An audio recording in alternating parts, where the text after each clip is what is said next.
What's good, y'all? Welcome back to Get Taj NBA. I seen the comments about the mock draft that's coming tomorrow around probably 3 or 4. I'm going to do it before the draft starts, obviously, and I'm just going to go over who I think is going to get drafted where. I'll do the first round probably, or maybe the first 15. I don't know. I'm not really familiar with everybody in the draft, meaning like a lot of guys that are going to go 20 to 30. I might not know a lot about them, so, we'll see. I'll be figuring that out tomorrow. But today's video, I'm going to be reacting to the 3 trades. I know the Markelle Fultz one, okay, the Philly one where they got the first overall pick, that's going to be Markelle Fultz. That's not in the title, but I'm going to be going over that too because I never talked about that. I just wasn't making a video that day. I'm probably busy. So there have been 3 trades over the past few days. 3 pretty major trades. In fact, 3 very major trades. 3 huge trades.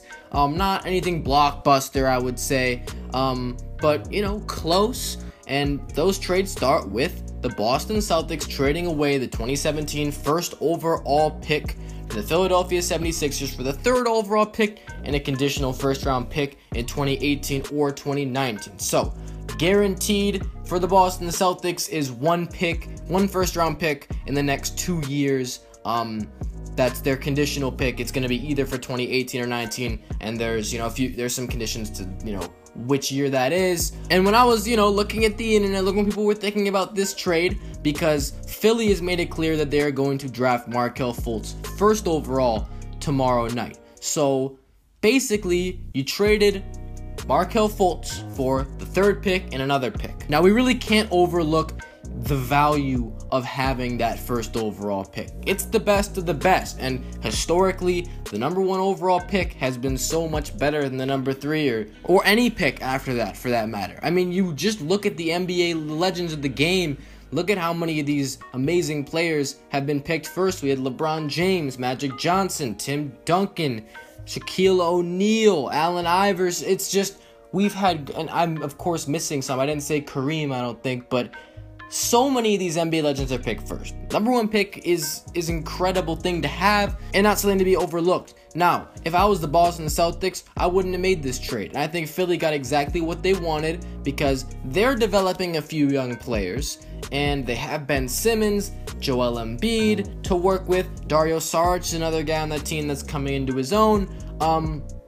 But I think they win this. And most of the people on the internet, they agree with this. I agree with, the idea that the Philadelphia 76ers won this trade. They get Markelle Fultz, who is basically the missing piece. He's clearly the best player in the draft, in my opinion. I think that there's a reason why he's going number 1. It's because he's so good at so many different things. He's got the most potential in my eyes. So I think that him going number 1, the Sixers picking him up, it fills a big hole for them. He's a guy that can help them in so many ways, and they can start maybe trying to get to the playoffs now.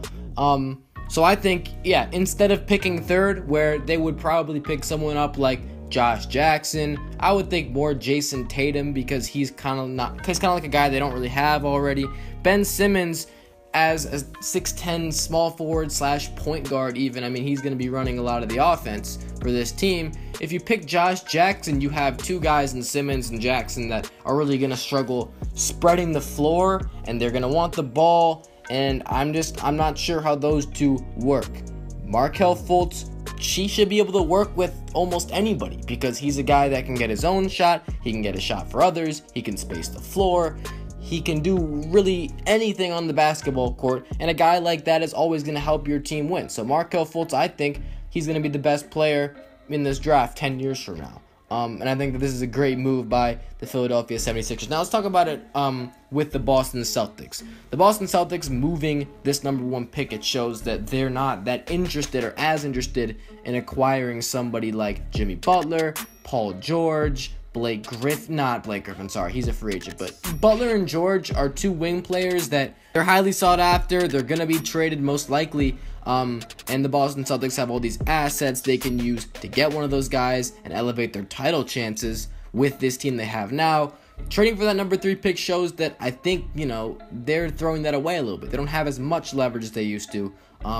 And Now, it looks like I don't think they're going to trade that pick. It's hard to see them trading that after, what we've been hearing about. They like somebody that they said they would pick number 1 if it was, and he's going to still be there at number 3. And I think it's going to be Jayson Tatum, maybe Josh Jackson. I think the problem with drafting Josh Jackson is just that you just drafted Jaylen Brown last year, and you made a point to draft Jaylen Brown because that was another pick you could have traded easily, and it was a guy that they kind of, it was weird that they drafted him. People thought they were going to draft Chris Dunn or that Bender guy maybe. I don't know about that actually, but Jaylen Brown wasn't a guy that people thought were going to go in top 3, but he did. And if you draft Josh Jackson, that's they're so similar. They're really almost identical players. So I don't really know why you do that. But if you bring in Jayson Tatum, you got a different type of player, a guy that can shoot, spread the floor. He's really smooth on the offensive end. And Tatum's a guy that I don't think he has that much upside just because of his lack of athletic ability or explosiveness. But I think he can be solid in the NBA. Again, if I was the Celtics, I wouldn't have done this trade just because of the fact that I think Markelle Fultz is the franchise centerpiece. He's your number 1 guy. And with Isaiah Thomas at 29, you can slot Markelle Fultz in right next to him at shooting guard. And then when Isaiah Thomas gets too old to be as effective as a starter, you move Markelle Fultz to the point and you bring Isaiah off the bench, or maybe you've done something with him. But I think that Markelle Fultz needs to be your future. I think he should be the number 1 target for everybody. Now we're gonna get to the trades where we saw NBA players move teams, and D'Angelo Russell was the first one, and this was something that just came out of nowhere. Nobody had any idea both of these actually did come out of nowhere. No one was speculating D'Angelo Russell or Dwight Howard to be on the move. But D'Angelo Russell, approaching his 3rd season in the NBA, a guy that I wasn't so sure on. I haven't been so sure on. He didn't take the step I believed he would take in his 2nd season. And at the end of his 2nd season, I'm here thinking, well, is D'Angelo Russell really going to become something? Or is it just better to get rid of him? And while I don't really believe in him that much, I was a little bit skeptical at first at the Lakers giving him away for almost nothing. Brook Lopez, yeah, he's a pretty good player. Inflated numbers last year due to him playing on the worst team in the NBA. He got more shots, more touches, and, he was the main guy, number 1 player on that team. But Brook Lopez isn't that much of an asset to this Lakers team. On top of that, while I wasn't the biggest believer in D'Angelo Russell, I did feel that you could have gotten more from D'Angelo Russell if you traded him, asked for more, or traded with a different team that had, something of value to you. But then I did realize that this trade wasn't for the Lakers to acquire anybody. They weren't really, and it wasn't even about D'Angelo Russell. It was more about Timothy Mozgov and just trying to correct that mistake they made. And in the end, I don't really think it's that big of a risk for the Lakers. D'Angelo Russell, like I said, I don't think he's going to be that good in the NBA. I think he's going to be pretty decent, but I don't think he's that valuable, and the Lakers got rid of him. I don't blame them for doing that. And they did it while dumping one of their most just awful contracts that they had going in Timothy Mozgov, which was a huge mistake that they corrected now with this trade, and I think that they got off pretty scot-free.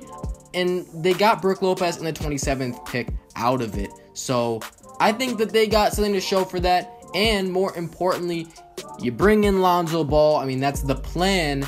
And this has a lot to do with Paul George as well, because you're making space, and hopefully you can get somebody over to sign with you long term, whether it be Paul George. And I know these Lakers fans are just so confident that LeBron James is really considering the Lakers. I'm just not ready to go there yet. I could not see him leaving Cleveland, but if it happens, I will be absolutely astounded. Now, Paul George going to the Lakers is a lot infinitely more likely because of, what he said, and the fact that Indiana has to move him before 2018 free agency, and the Lakers right now, a spot for Paul George doesn't look terrible. If you add Paul George to that team, and obviously you'd be sacrificing something, so somebody like Julius Randle, they probably wouldn't trade that number 2 pick, but the Pacers look to be, I think they really want that number 2 pick. It's hard to say who the Pacers would want off the Lakers and how bad the Lakers want Paul George, but I think it could work with him Lonzo and Brook Lopez just to start as your foundation, I think that looks pretty good at the moment. Now, and also for that trade, I think both teams really get what they want. The Nets didn't need Brook Lopez. They could have used that pick, but it's a late first rounder. Tim Mozgov is basically nothing, but D'Angelo Russell is a prospect, man. I mean, if they can develop him, if they can kind of shape him into the player they want, I mean, that's a really good trade for them. I think this is a win-win trade. I think both teams got what they needed from this, but more so the Nets. I think the Nets struck gold here. I think this was fantastic for them. And now Dwight Howard. This was hilarious because Dwight Howard was actually tweeting. He was tweeting about NBA trades at the time he got traded. It was hilarious, and nobody saw this one coming, like I said, either. He got traded along with the 31st overall pick to the Charlotte Hornets in exchange for Miles Plumlee, Marco Bellinelli, and the 41st pick. Now, when I look at this trade, to me it just looks like the Atlanta Hawks just wanted Dwight Howard out of there. I mean, they didn't want anything to do with the guy. They just dumped his contract. They were like, we don't want to pay for you. We don't want you. We want to go a different direction. But to me, it's so weird that Dwight Howard's value in the NBA has gone down the drain so quickly. I mean, think about how valuable he was, what type of commodity he was 4 years ago, 5 years ago. The franchise player he used to be, to getting traded for Miles Plumlee and Marco Bellinelli. I mean, no value here. And in fact, it's so weird that the Hawks, they traded maybe the most valuable piece in this trade along with them. They traded the number 31 overall pick, which is, do you really think, like, would you rather have that pick or Plumlee or Bellinelli? Those guys, Bellinelli, he can be a bench guy. Plumlee barely even plays. And the 41st pick is not a lot worse than the 31st, but still, I don't understand why the Hawks are throwing in this 31st overall pick here, unless, you know, we just regard Dwight Howard now as this terrible player. But I think the Charlotte Hornets, I think they absolutely killed this trade. Whatever the Hawks were thinking, they really just didn't want anything to do with Dwight Howard. They were looking to move him on the low. His name wasn't being thrown into discussion. They just wanted to get him out as quick as possible. I think they could have gotten something so much better than this. I think there are teams in the NBA that think they could use Dwight Howard, that they could do something with him, that they could, you know, they could help him be a big part of their team, because he's an athletic big that can rebound and finish at the basket. Not really, but like dunks. But it's just so crazy that the Hawks, they threw out their 31st overall pick too. The Hornets, I think, win this trade.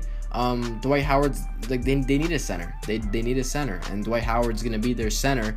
The Hawks don't really get anything for Dwight Howard. It was like, okay, we just want to get rid of him. So if their goal was to get rid of Dwight Howard, then yeah, I mean, they succeeded. But I just don't think, I think you could have gotten something a lot better than this for Dwight Howard, unless they were just so desperate that, you know, like, oh, we need to get Dwight Howard out of here now, as soon as possible, and that's what they did.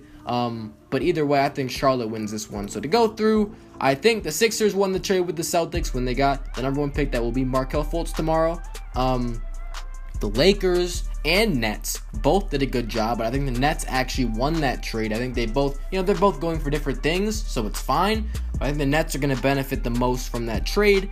And the Hornets, I think they won the trade with the Hawks, unless Dwight Howard is just terrible next season and is proven to be just this trash guy nobody wants. Then the Hawks might have won this trade, but I think the Hornets are winning this trade at the moment.